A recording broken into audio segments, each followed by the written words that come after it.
Hey guys, in this video, I'm going to show you how to fix Fawsome app not working on Roku. So first of all, you need to make sure you're running the latest version of the app.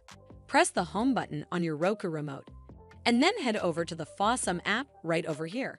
Once the app is highlighted, press the star button on your Roku remote to open the options menu. Now it's loading the channel information, and then eventually it will pop up with a menu that gives you some options. We're gonna go up and click where it says check for updates to make sure you're running the latest version of the app. Once it's updated, check if it fixes the issue. But if you still encounter this issue, then you need to hard restart your Roku device. So the first step is to turn off your Roku device using the remote. Then unplug the power cable from the power outlet. Wait for 3 to 5 minutes, and then plug the power cable back in and turn it back on. This should fix the issue, but if it doesn't, then you need to completely reinstall the Fawsome app. From the home screen, head over to the Fawsome app right over here.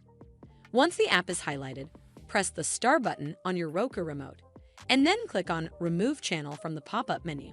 It's going to ask for confirmation, so click on Remove to uninstall the app from your device. Once uninstalled, press the home button on your Roku remote. From here, we're just going to use our remote and scroll down until we get to where it says Streaming Channels, and then click OK on your remote. Once you're on this screen, scroll down to Search Channels and type in the app name, and it will then show up right over here. Scroll over to the right, and then click OK on your remote. Then we're going to click OK on where it says Add Channel to install it back on your device. Well, that's how you fix Fawsome app not working on Roku. I hope you found this video helpful, and if you did, make sure you give it a thumbs up to see more videos like this, and don't forget to hit that subscribe button. We'll see you in the next one.